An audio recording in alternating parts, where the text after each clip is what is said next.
그 히브리서를 지금 큐티도 하고 있는데 여러분 잘 이렇게 들어오세요? 확. 왜냐면 이 제사법 이런 것이 대제사장, 우리 실생활하고 잘 연관이 안 되는 것 같이 느껴져서 남의 나라 얘기 같이 느껴져요, 많이. 히브리서가 어려운 이유 중에 하나가 그런 개념을 딱 눈에 보듯이 제사 드린 거 한 번도 못 봤잖아요, 우리가. 그 유대인들이 드리는 제사를. 그래서 이 상상하기도 힘들고, 그런데 이제 이렇게 생각하시면 됩니다. 옛날 제사법이 이제는 끝났다. 예수님이라고 하시는 신약의 새로운 대제사장이 오셔서 다 바뀌었다. 옛날 시내산에서 내려주셨던 모세를 통해서 구약의 제사법은 한계가 있었다. 그런데 지금은 한계가 없다. 그래서 새 언약, 새로운 대제사장, 요즘 멜기세덱 이런 사람 말도 나오고 큐티 내용에 그분만이, 그러니까 구약의 모든 것은 그림자고 모형이고 예수님이 오시기까지, 그리고 이젠 진짜가 왔다. 오늘 3절에도 보면 이렇게 돼 있죠. 뭐라고 돼 있냐면 대제사장마다 예물과 제물을 드리기 위해 세움을 받았습니다. 그러므로 이 대사장에게도 무엇인가 드릴 것이 있어야 합니다. 그러니까 이 속죄 제물이 되었건 그 무슨 화목 제물이 되었건 감사 제물이 되었건 옛날에는 다 이 제사장 또는 1년에 한 번 대속죄일 날 전 국가적으로 대제사장이 하는 이 통로가 아니면 하나님께 나아갈 수 있는 방법이 없었어요. 그때는 나아갈 수 있는 방법이 없었어요. 희생 제물의 피로 그 제사장이 하는 일은 죄를 깨끗이 하고 향을 피우고, 그래서 집례를 하고, 그래서 사람들이 죄가 있으면 하나님께 나아갈 수 있도록 길을 열어주는 역할을 했던 것이 제사장입니다. 여러분 다 아시죠? 네, 그런 것까지 정도는 아실 겁니다.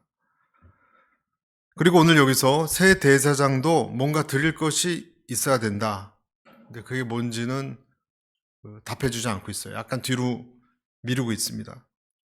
예수님이 나중에 하늘로 올라가셔서 우리를 위해서 중보자가 되어주셔서, 지금은 오늘 새벽 때도 말씀드렸지만 여러분 예수님이 중보자가 되주셨다는 것을 여러분 감사히 생각하셔야 돼요.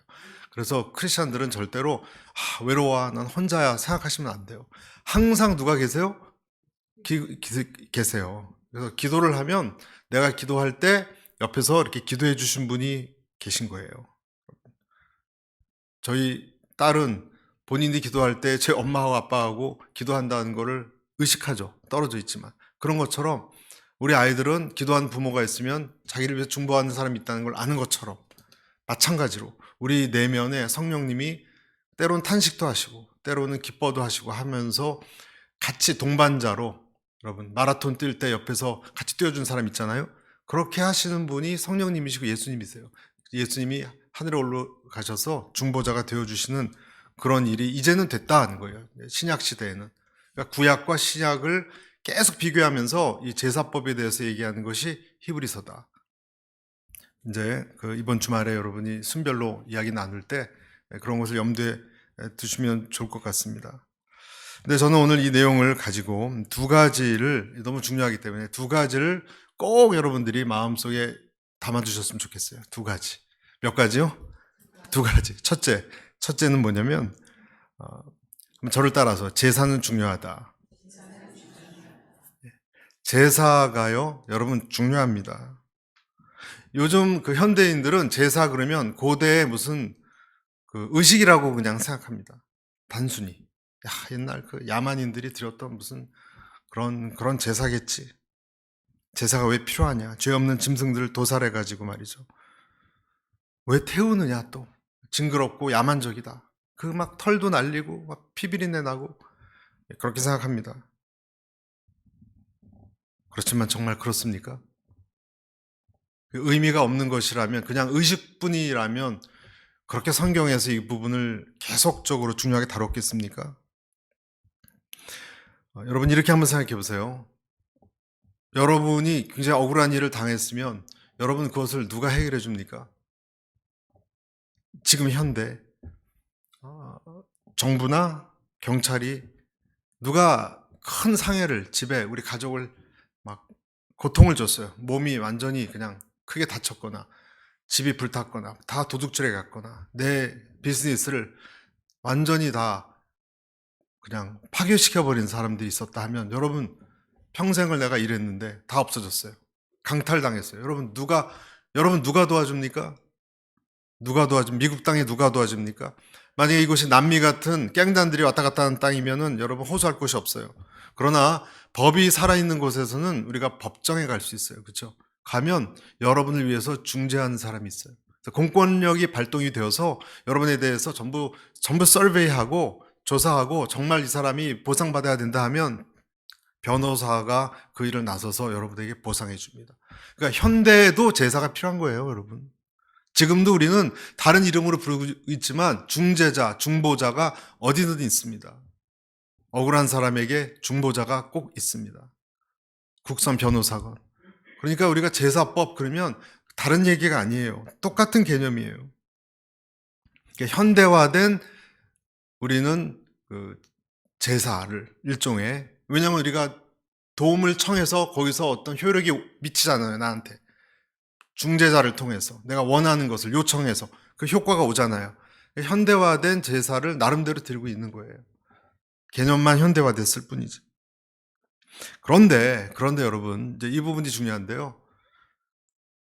우리의 근본 문제는 저와 여러분이 지금 가지고 있는 고민들, 이 근본 문제는 현대의 여러분 변호사나 무슨 병원이나 국가 공무원들이 민간 기업이 해결해 줄 수 없어요. 해결해 줄 수 없어요. 예를 들어 보겠습니다. 구원의 문제 해결하실 수 없습니다. 죽고 나서 어떻게 될까?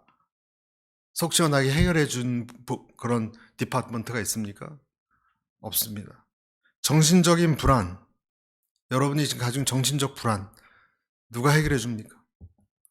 또 죄의식, 그런 문제 어디에 호소합니까?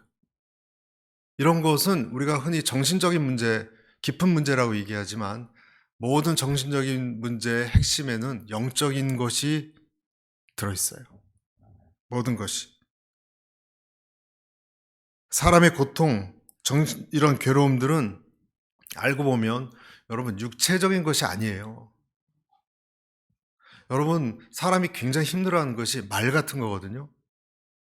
누가 나한테 이렇게 무시하는, 멸시하는 말을 했다면 그게 계속 갑니다.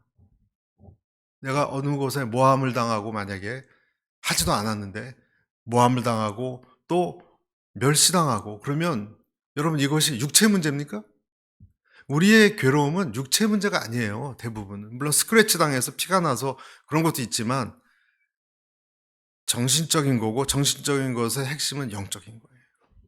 내 자아가 그때 상했어요. 그 사람의 말 때문에. 그 사람의 말이라는 것은 그 사람 상대방의 정신에 있던 어떤 것이 나를 타격을 준 거예요. 그러니까 내가 그것 때문에 굉장히 모멸감을 느끼고 더 나아가서 내 아픈 것을 찌르고 이게 다 내 존재를 흔드는 것이 힘든 거예요, 정신적으로. 그러니까 뿌리는 뭡니까? 뿌리는 자아 또는 죄에 대한 문제라는 것입니다. 그러니까 모든 문제가 그래요, 여러분. 예를 들어서 도둑을 했다, 누가. 그러면 그게 경제의 문제입니까? 가난의 문제입니까? 그러면 다 가난하고 힘든데 어떤 사람은 해코지를 하고 어떤 사람은 열심히 일해서 일어서려고 하는 그 차이는 뭐예요? 왜 저 사람은 도둑질을 했을까요? 그냥 경제 문제입니까? 아니요. 그 사람의 죄성의 문제예요. 가정의 문제. 저와 여러분이 가지고 있는 가정의 어떤 무너져 내린 부분이 있어요. 가정마다. 그것이 수리되건 우리 조상 음란의 문제가 되었건 우리 아버지가 뭐 다른 여자랑 뭐 이런 거 있잖아요. 알코올 중독자가 됐거나. 단순히 알코올의 문제입니까, 여러분? 아니요. 죄의 문제예요. 그 사람의 성격의 문제입니까? 어떤 사람 성격이 이상하다. 단순히 성격일까요? 그 사람이 운동을 안 해서 그렇습니까? 질병에 걸린 것이? 그렇지 않습니다. 영적인 문제와 깊이 연관되어 있습니다. 병도요, 최신 연구에 의하면 우리가 가지고 있는 육체적인 질병도 사실은 모두 세균에서 시작됐대요. 세균. 세균에서 시작된 것이고 그것은 우리 면역력과 관련이 있다고 합니다. 왜냐하면 예를 들어서 암세포는 늘 돌아다니거든요. 건강한 사람도. 근데 왜 어느 사람은 큰 질병에 걸리냐고요. 그것은 그 사람이 가진 면역력이라는 것이 방어막이잖아요. 나를 지켜주는. 근데 이 사람의 방어막이 깨지는 것이 스트레스잖아요. 정신적인 스트레스가 크게 오면 이게 하나님이 돌보시지 않으면 질병으로 발전된, 그러니까 정신과 육체가 다 연관되어 있잖아요. 그러니까 결국은 어떤 부분이에요? 불안의 문제 아니에요. 정서가 불안하건 긴장의 문제고, 그러니까 정신과 육체가 연결이 되었기 때문에 정신이 불안한 거. 불안은 어디서 옵니까? 죄죠. 그것도 정신적으로. 육체가 세균이 틈타고 방어력이 무너진 것도 죄에 대한 거죠. 그래서 많은 부분이 깊이 들어가 보면 어떤 형제가 틱 장애가 있다 쳐봐요. 틱 장애, 여러분. 그냥 단순히 그겁니까? 그냥 행동적으로만 볼 수 있는 것이 아니라 제가 알고 있었던 어떤 분은 말을 심하게 더듬었어요. 말을 심하게 더듬은 거. 그냥 그분의 특징이 그런 줄 알았더니 아니었어요. 어린 시절 아버지한테 너무 무섭게 혼나서 영적인 거죠. 겁을 집어먹어서 어린 나이에 더듬기 시작했어요. 그러니까 그 어떤 치유적인 면이 풀어지지 않으면 낫기가 힘든 거예요. 우리가 알고 있는 겉부분이 알고 보면 영적인 문제라는 거예요. 그래서 제가 무엇을 말씀드리고자 하는가? 이것은 결국 속함의 문제예요. 이 영적인 문제의 뿌리는 결국 죄의 문제고, 죄의 문제는 내가 열심히 건강식을 먹어서 해결되는 것이 아니라 속해져야 돼요. 누군가 속해져야 돼요. 피가 피를 대신해야 돼요. 그래야 이 영적 원리가 풀어져야 그것이 그 뿌리 부분이 해결이 되어야 나음을 입는다는 거예요. 어떤 사람이 불면증에 시달립니다. 예를 들어서. 어디서 오는 겁니까? 긴장감에서 오는 겁니다. 긴장감, 불면증 어디서 오는 겁니까? 내 영혼이 노임을 받지 못한 거예요. 불안하고 두려우니까. 이거 누구의 증상과 똑같아요? 아벨을 죽였던 카인이 돌아다녔죠. 그렇죠? 카인의 문제는 두 가지였습니다. 여러분, 외로움과 긴장감입니다. 카인은 계속 돌아다니다가 나중에 누가 날 죽이려 한다 하고 표를 줬지 않습니까? 긴장감과, 그러니까 죄의식이죠. 긴장감, 죄의 문제입니다. 그리고 외로움.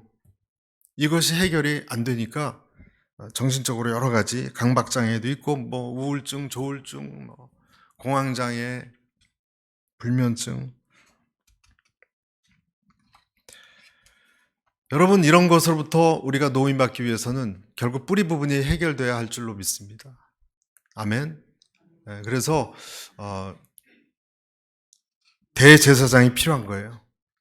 많은 경우에 여러분 이 제사 문제는 그냥 제사 의식이 아니에요. 내 삶과 내 존재와 내 프로블렘에 어찌 보면 뿌리 부분에 제사의 문제가 있는지 몰라요. 그런데 그렇기 때문에 하나님에 대해서 그 예수님의 보혈에 대해서 진지하게 생각하는 사람, 그 사람만이 참된 제사 또는 참된 예배의 중요성을 깨닫습니다. 그리고 여러분 제사가 제대로 예배가 드려지잖아요. 그 사람에게. 그 말은 뭐냐면 내가 가지고 있는 긴장감이 무장 해제된다는 뜻이에요. 내가 풀어져요. 그러면 계속 긴장하면서 썼던 에너지가 확 풀리니까 치유가 오는 거예요. 이것도 제사랑 관련이 있어요. 내가 어떻게 나를 지키려고 했던 나를 지키려는 게 얼마나 힘들어요, 여러분. 잠잘 때도 그냥 불안하고. 이것을 그냥 하나님께 내려놓음. 이용교 선교사 한 말씀. 그 내려놓음으로 확 내려놔 버리면 강해지는 거예요, 여러분. 그러면 잠을 자면 확 풀어지지만 아침에 강해져 있잖아요, 몸이. 그런 것처럼 내가 무장 해제가 된 사람이 가장 강한 사람이에요. 부드러워진 사람이 강한 사람이에요. 긴장한 사람은 약한 사람이에요, 여러분. 그래서 이 제사를 드린다는 것은 하나님께 다 맡기는 거예요. 예수님의 피로. 그러니까 치유가 일어나는 거예요. 내 긴장을 했던 것이 내려놓아지니까 그 사람에게 면역력이 다시 회복되고 다 회복되는 거예요. 그래서 그 사람은 죄의 권세가 틈타지 못합니다. 여러분. 죄의 권세는 죄의식, 하나님과의 관계의 불화, 이런 것 때문에 막혀 있는 것들이고, 그렇게 되면 이 죄가 계속 그 사람을 주관해요. 그럼 불안감이 나를 주관해요. 그래서 자꾸자꾸 돈을 또 벌어야 된다 생각하는 거예요. 불안하니까. 여러분, 그래서 로마서 6장 14절에 이런 말씀이 있습니다. 죄가 너희를 주관치 못하리니, 이 사람 누굽니까? 제사가 드려진 사람, 이제 하나님과 소통이 된 사람, 대제사장께 나아간 사람은요, 죄가 그 사람을 꽉 잡지 못합니다. 그래서 죄가 너희를 주관치 못하리니 이는 너희가 법 아래 있지 않고 은혜 아래 있습니다. 아멘. 이 로마서의 이런 말씀이 다 그런 뜻이에요. 그러니까 제사, 예배를 통해서 정말 이 4차원의 영성을 만난 사람은 달라요, 여러분. 그렇지 않으면 그 반대는 육체가 돼요, 그냥. 여러분, 하나님의 백성이 되지 못하고 그냥 육체로 살아가는 사람이 안식을 못 누리죠, 당연히. 카인처럼 그냥 계속 돌아다니고 배회하고 불안한 거예요, 그냥. 또 남 상처 주고.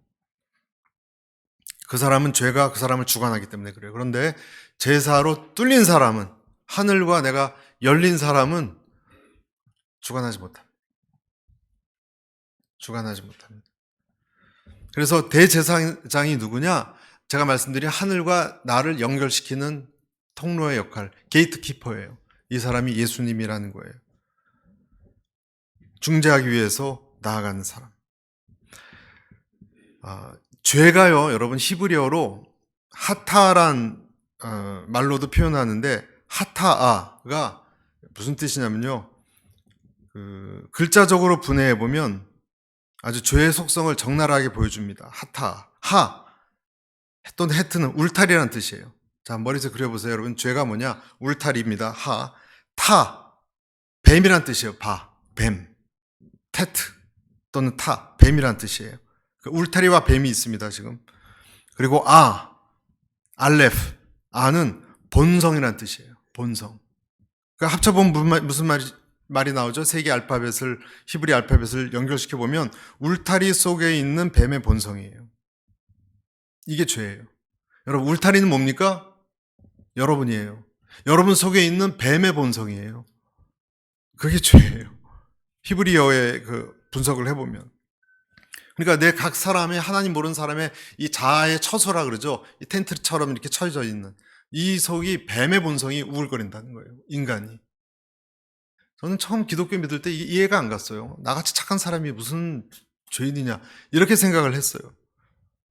그런데 성경은 그렇게 얘기하고 있습니다. 내가 마귀와 결탁되어 있는 죄의 처소라고. 뱀의 본성. 그리고 이것이 예수님의 십자가에서 깨트려지는 것이 제사입니다. 예수님이라는 대제사장을 통해서 이 뱀의 본성이 깨트려지는 것이 뭐라고요? 제사예요. 여러분, 민수기에 뭐와 연관되는데 기억나시지 않습니까? 불뱀에 물렸을 때, 불뱀은 이 세상의 환난을 뜻하거든요. 고난, 질병, 암, 또 관계 깨어짐, 그런 거로 쳤을 때 그걸 이길 수 있는 방법이 뭐였습니까? 놋뱀을 높이 세웠죠. 그럼 제가 뭐라 그랬어요? 내 안에 있는 뱀의 본성을 높이 세운 다음에 십자가에선 완전히 깨트려 버렸죠. 그러니까 내 것이, 내 아주 저점에 있는 내 죄의 본성이 일단 드러나서 하늘에 올라가서 그걸 내가 직시하는 거. 일단 직시예요, 여러분. 직시 자체가 햇볕 밑에 나왔기 때문에 다 발각이 됐어요. 힘을 잃어버려요. 그때부터 치료가 들어가요. 그러니까 제사는 뭐냐면, 나중에 이제 제가 또 말씀드리겠지만, 내 것이 하늘로 솟대 올라가서 일단 봐야 되는 거예요. 그러니까 예배 드릴 때, 여러분, 예배 드릴 때 그냥 구경하는 것이 아니라 내가 참여한다는 것은 예수님과 함께 내 것이 딱 올라가서 설교를 말씀을 통해서나, 설교를 드리면 갈고리 같은데 내 죄가 딱딱 걸려 올라옵니다, 여러분. 그것이 올라와서 딱 직시해야 돼요. 여러분, 설교할 때는 저도 제정신이 아니고 여러분도 제정신이 아니에요. 성령님이 딱 우리를 이렇게 스캐닝하면서 탁탁 걸리게 해야 돼요. 그래서 여러분이 탁 들어 올려서 딱 봐야 돼요. 정면으로 내 속에 그렇구나. 그리고 나서 예수님께 그걸 가져와야 돼요. 이게 제사예요.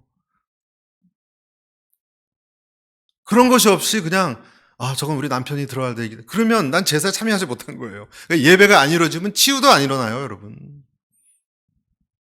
그리고 제사는 불태워져야 돼요. 회개에 불태워지는 냄새가 나야 돼요, 여러분. 불타는 냄새가 나야 돼요, 나한테. 밋밋하면 안 되고, 저거 내 얘기인데. 정말 죄송합니다. 이게 태워져야 돼요, 연기가. 안 올라 태워지면 그냥 강만 뜬 것이고, 온전한 제사가 아니에요. 그래서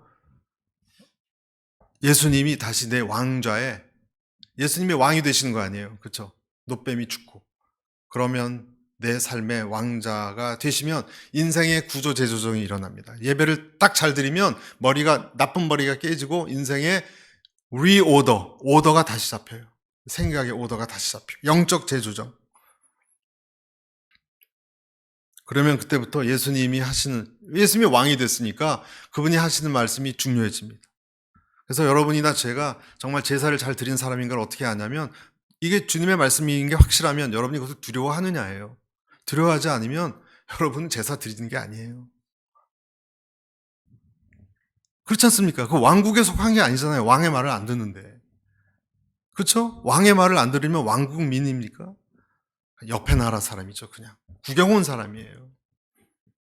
그래서 이 제사가 나한테 물론 매 예배 때마다 그렇게 되긴 힘들죠, 여러분. 그렇죠? 그러나 가끔씩이라도 탁탁 내 안에 있는 재물이 고기가 걸려 올라가서 태워지느냐. 예수님이 그때 내 제사장이 되게 하느냐. 그리고 여러분 왕권이 된단 말은 무슨 말이냐면요. 제사장은 구체적으로 5개 제사를 드립니다. 5개 제사 여러분 뭔지 아시죠? 제일 먼저 뭐죠? 번제, 속죄제, 속건제, 화목제, 소제 5개거든요.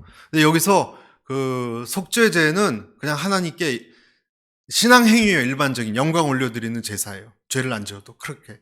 그리고 소제는 순종의 제사예요. 그냥. 근데 나머지 3개, 속건제, 속죄제, 화목제는 연약함과 관련돼 있습니다. 그 사람이 부정을 탔거나 다른 사람과의 남의 소를 죽였거나 뭐 이렇게 잘못한 거 있죠.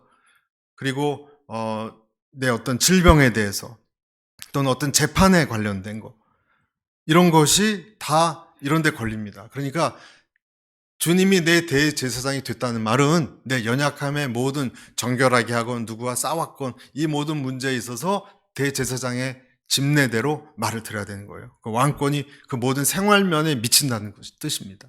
내 연약한 면에 미친다는 거예요. 그래서 내 모든 삶의 부분이 왕 앞에 점검받아야 됩니다. 옛날 시대 사람이 대제사장에게 점검받았듯이 병이 나서 환부가 그러면 점검받았잖아요. 구약시대. 똑같은 거예요. 저 괜찮습니까? 이렇게 살아가도 점검받는 거예요. 대제사장으로 내가 모신다는 또 재판도 제사장들이 했거든요. 재판. 내가 잘 뭘 모를 때 성경의 기준에 따라서 다시 생각을 고쳐먹고 이렇게 해야지. 이것도 왕권을 인정하고 대제사장이신 예수님 수하에 있다는 뜻이에요. 그래서 여러분 점검해야 됩니다. 그러니까 제사가 옛날 얘기가 아니죠. 지금 내 얘기예요. 그리고 그것은 주일 예배 또 다른 예배를 통해서 하늘과 연결되는 그때 여러분이 재조정돼야 돼요. 그때. 그러니까 예배가 너무 중요한 거예요, 여러분. 할렐루야. 예배가 그래서 중요한 거예요.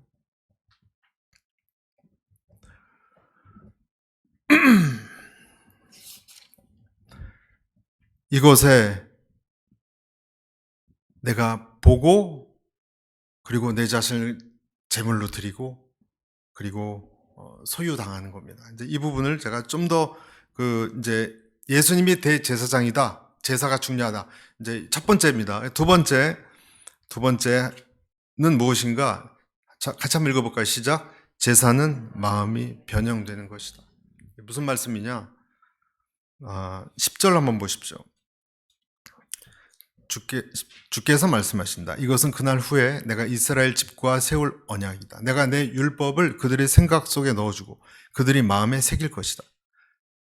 같이 읽습니다. 시작. 나는 그들의 하나님이 되고 그들은 네, 아직 자막 끄지 마시고요. 자, 이 말씀 잘 보세요. 하나님께서 뭐라 그러시냐면 그날 후에는 예수님 오신 다음에요. 성령님이 임하신 다음에 어떤 일이 일어날 것이냐? 이스라엘 집과 세울 언약이다. 어떻게 하시는가? 내 율법을 어디에 넣어줍니까? 생각 속에 넣어주는 게 있습니다. 예, 인서트 시킵니다. 넣어주는 거. 그 다음이 뭐죠? 그들의 마음에 새길 것이다. 단계가 달라요. 그리고 세 번째는 뭐예요? 난 그들의 하나님이 되고 그들의 내 백성이 될 것이다. 그러니까 넣고 한 말씀이 쓰고, 이 말은 뭐냐면 단계가 다르죠? 그러니까 어떤 사람은 말씀이 들어온 것까지만 된 사람이 있어요. 그냥 알아요. 그냥 말씀을. 써져 있진 않아요. 써지는 것은 좀 다른 차원이에요. 이것은 그 사람에게 새 길이 생긴 거예요. 그 사람의 인격과 생각에 새 길이 나야 돼요. 근데 알고만 있는 것은 내가 이렇게 알고 있어도 어떤 문제가 생기면 그냥 본성대로 행동해요. 그런데 새겨진 것은요, 이것은 아주 끌로, 뾰족한 끌 같은 걸로, 그 하박국서 2장 2절에 보면 너희가 이 묵시를 판에 새기되 달려가면서도 뭐라 그래요? 읽을 수 있게 하라 그러거든요. 그러나 철필 같은 것으로 새기는 것은 반복해야 돼요. 반복되어서 바람이 불고 모래가 끼어도 항상 새겨져 있어요. 그러니까 이 사람의 존재가 변형돼 있어요.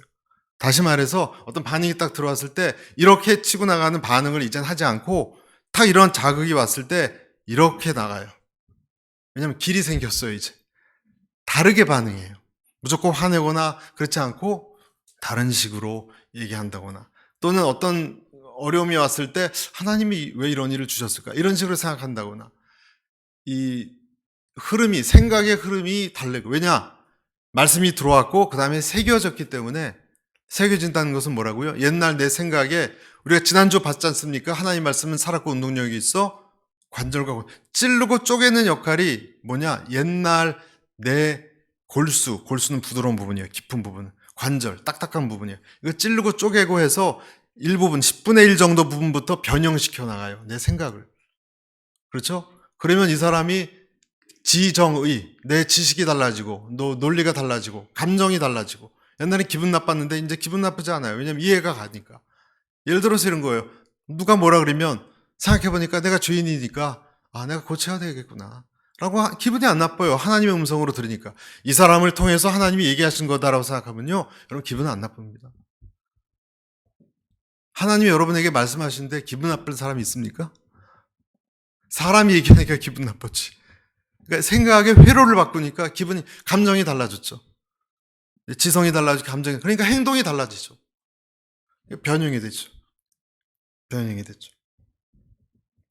그리고 나서, 그러니까 제일 먼저 들어오고 새겨주고 그 다음에 어떻게 됩니까? 나는 너희 하나님이 되고 너희는 내 백성이 되리라. 이 존재 또는 정체성이 달라지는 거예요. 그래서 이런 식으로 과정이 이렇게 된다는 것입니다. 그래서 제일 이런 제사를 제대로 드리는 사람들의 특징은요, 마음이 부드러워져 있어요. 그래서 여러분, 거룩한 산 제사로 드리라 그런 말씀 아시죠? 로마서 12장. 하나님이 기뻐하시는 거룩한 뭐라고요? 산 제사. 다시 말해서 네가 각이 띄어지고 죽는 제물이 되어라, 그 뜻입니다. 네가 죽어라. 하나님이 너를 깨고 쪼개고 해서 하나님의 말씀이 들어오고 들어왔을 뿐만 아니라 새겨져서 변형시켜서, 그럼 고기가 어떻게 됩니까? 고기가, 여러분 고기 막 망치로 두드리는 거 있죠? 보니까 여기 월마트에서도 팔아서 샀는데 이렇게 네모난 망치로 손잡이가 달려서 되게 무거운 거예요. 끝에 뾰족뾰족한 게 있어. 고기를 막 사정없이 내려치면은 고기가 엄청 부드러워집니다, 여러분. 스테이크가 엄청 부드러워집니다. 부들부들해진 사람이에요. 여러분, 부드러워진 사람이 성령 받은 사람이에요. 할렐루야. 부드러워지지 않았으면요, 성령님이 잘 역사하지 못한 사람이에요. 죄송하지만. 저 개인으로 치면 저도 아직 많이 남았어요. 이게 좀 더 얻어맞아야 될 부분이 있는 그런 부분이 있어요. 여기 힘줄이 강하고 여기 힘줄이 강하고. 그러나 계속 두드리면 평정이 될 겁니다. 미국에서 제일 유명하다는 그 스펄전 목사님이라고 계시는데, 그분이 부드러운 마음에 대해서 이렇게 말씀하셨어요. 부드러운 마음은 죄에 대한 민감성에 의하여 알려진다. 더러운 상상에 빠지거나 잠시 동안이라도 악한 욕망을 머물게 하는 것은 부드러운 마음을 슬프게 한다. 돌 같은 마음만이 큰 죄도 아무렇지도 않게 여긴다. 하지만 부드러운 마음은 하나님의 뜻에 대해서 민감하다. 부드러운 마음이 하나님께 드려질 때 그 의지는 하늘의 숨결이 불어올 때마다 사시나무처럼 떨고 하나님의 성령의 미풍이 불어올 때마다 버드나무처럼 고개를 숙인다. 여러분, 어떤 분하고 과거에 제가 어디 가서 이렇게 처음 보는 분이에요. 서구로를 할 때 큐티를 아침에 나누고 이렇게 얘기를 나누면요, 어떤 분은 가만히 있어요. 왜 그런가 했더니 하나님이 자기한테 지금 이 단어로 굉장히 힘들다는 거예요. 자기를 부드럽게 하고 있는 중이라는 거예요. 어떤 분은 정말 그것을 귀 기울여서 그걸로 묵상하고 하나님께 회개하며 나오는 사람이 있고요.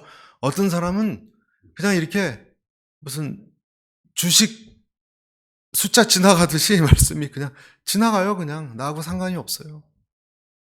부딪히질 않아요. 부딪혀도 튕겨져 나와요. 어떤 사람은 하나님 말씀이 탁 걸리면 사시나무 떨듯이 버드나무처럼 조용해지고 민감하게 오그라들거나 기뻐하거나 한 사람이 있어요. 말씀을 그냥 소중히.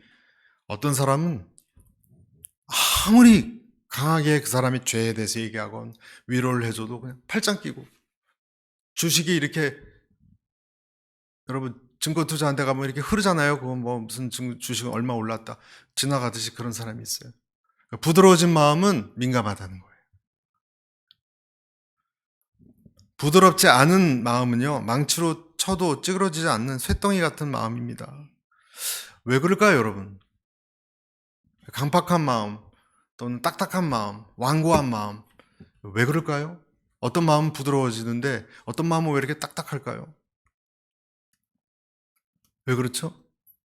성경은 여러 군데에서 동일하게 얘기하는데 자기 생각이 들어있을 때 그렇대요. 자기 생각이, 자기 욕심, 그런 것이 들어있으면 주님을 사랑하지 못합니다. 여러분, 내가 왜 죄 때문에 울어야 되는데, 내가 왜 하나님을 그렇게까지 사랑해야 되는데, 이렇게 질문합니다. 내 이익이 중요하니까. 지금 자기 이익에 대해서는 굉장히 민감하죠. 거꾸로 하나님의 말씀에 대해서는 그렇지 않습니다. 그 에스겔서 말씀에 이런 말씀이 있어요, 여러분. 에스겔서 36장 26절 같이 읽어볼까요? 시작. 또 새 영을 너희 속에 두고 새 마음을 너희에게 주되 너희 육신에서 굳은 마음을 제거하고 부드러운 마음을 줄 것이며, 이렇게 되어 있습니다. 이 에스겔서 말씀 36장에 있는데요, 이것을 전체적으로 훑어보면 어떤 식으로 되어 있냐면 그 전까지 35장까지 에돔이란 나라, 이스라엘 괴롭혔던 에돔 같은 나라는 하나님이 심판하는데, 이제 이스라엘은 그 다음부터 완전히 회복시켜요. 막 밭에 소출도 많아지고 뭐 소산도 풍부하고 기근이 이제는 임하지도 않고 너희들을 구원하고 이런 모든 심판에서 회복시킨다는 내용이 나오거든요. 이제 나중에 에스겔에서 보시면 나오는데, 그 회복이 전체적으로 먹는 거, 입는 거, 뭐 관계, 이 회복이 오기 직전에 이 말씀이 나오는 거예요. 그러니까 순서가 어떻게 되냐면 여러분의 마음이 부드러워진 다음에 하나님의 회복이 와요. 언제나. 무슨 말씀인지 아시겠습니까? 하나님이 축복을 주실 때는 그 백성이 마음이 깨어지고 부드러워져 있어야 돼요. 그래야 그 다음에 이런 일들이 오는 거예요. 그러니까 하나님 마음이 달라지지 않고는 하나님 명령 지킬 수도 없고 하나님 앞에 고개 숙일 수도 없고 포로 생활에서 고국으로 돌려보내지도 않고 계속 고난이에요. 마음이 딱딱하니까. 근데 마음이 일단 부드러워지면 이게 다 쏟아져서 들어오는 거예요, 축복이. 그러니까 뭐예요? 내 마음이 부드러워지는 것이 회복의 축복의 출발점이에요. 할렐루야. 그러니까 여러분 기도하실 때 뭐 우리 아들 우리 딸 어떻게 되게 해달라, 그 기도보다 그가 마음이 부드러워지기를 기도하셔야 돼요. 부드러워야 그 다음에 오니까. 왜? 고난 자체가, 여러분 저번에 말씀드렸지만 고난을 왜 주십니까? 고난 자체를 즐기셔서 하나님이 막 스펙타클한 걸 보니까 즐거우십니까? 하나님이? 고난 자체는 내 마음을 부드럽게 하기 위해서예요. 그러니까 부드러워지지 않으면 안 끝나겠죠, 당연히. 그게 목적인데. 그래서 설득도 하시고 사람도 보내시고 마지막 수단이 순환입니다. 순환. 순환은 우리에게 있는 이 환난 순환은요. 하나님의 마지막 수단이에요. 마지막 수단이에요. 시험과 연단은 내 마음을 가난하게 하고 이렇게 활활주춤하게 타게 하는 하나님 말씀이 잘 들어가게 하는 그런 어떤 불이 잘 붙게 잘 드라이어로 말려놓는 작업 같은 거예요. 하나님의 세팅이에요. 그러니까 축복이에요, 여러분. 환난은 하나님의 불이 잘 붙도록 하기 위한 내 마음이 그래서 부드러워지게 하기 위한 하나님의 작업이에요. 로마서 7장 19절에 내가 원하는 바 선은 행치 아니하고 도리어 원치 않는 악을 행하던 이런 갈등했던 사람이 빌립보서 2장 13절에는 너희 안에서 행하시는 이는 하나님이시니 자기 뜻 기쁘신 뜻을 위하여 너희에게 소원을 두고 행하게 하시나니. 그러니까 말씀이 들어가면요 하나님의 소원 같은 게 거룩해지고 싶다. 나는 의로워지고 싶다. 난 이제 좀 깨끗하게 살고 싶다. 나는 남을 학대하고 막 상처 주고 싶지 않고 남을 참 위로하고 싶다. 이런 마음이 소원이 막 생기는 거예요. 그런 게 옛날에는 막 선과 악이 싸웠는데 이제는 그것이 이겨서 부드러워져서 그렇게 변하는 거예요. 그래서 여러분 내 마음이 부드러워져 있는지가 여러분이 제사를 잘 드리는 측정기예요. 측량기. 내 마음이 가난해져 있느냐? 가난해져 있느냐? 보통은 우리가 그렇게 되지 않습니다. 이 과정은 굉장히 힘듭니다. 보통 충돌이 일어나죠. 아침에 이랬다가 저녁에 이렇게 바뀌고. 한쪽이 무너지면 보세요. 여러분 내 마음이 이렇게 물같이 있는데 외부의 자극이 하나님 말씀이에요. 탁 들어오면 저항이 생겨서 파장이 파르르 일어요. 마리아와 마르다가 자기 오라버니가 죽었잖아요. 나사로가. 다 절망 눈물로 예수님이 오셔서 그가 살 것이다 얘기했을 때 안 믿었습니다. 여러분. 예수님이 그를 바로 살릴 것이다라는 것을 얘기했을 때도 나중에 종말 때 뭐 살리시겠죠. 안 믿었습니다. 문법적으로도 예수님이 이상하게 얘기하시지 않았어요. 정확히 얘기했어요. 바로 살리실 것이라고. 근데 본인의 경험과 본인의 생각 때문에 예수님 하신 말씀이 충돌을 일으키고 받아들이지 않았어요. 그러니까 말씀이 들어가지 않았어요. 나중에 나사로를 살아난 거 보고 그때 들어갔죠. 그러니까 저항을 하는 단계가 있고요. 어떤 경험의 과정이 있고요. 그리고 나중에 부드러워집니다. 나아만 장군도 마찬가지예요. 뭐 우리 집에는 우리나라에는 더 좋은 강이 없느냐? 왜 내가 거기 가서 7번이나 씻어야 되느냐? 기분 나쁘다. 돌아가려고 그랬잖아요. 자기 생각이 있고 엘리야가 고칠 거라는 그 예언에 그 말이 부딪혔을 때 저항했어요. 그러나 자기를 부드럽게 해서 몸에 씻었더니 나았잖아요. 그러니까 내 안에 있는 그 자만심을 깨트리는 것.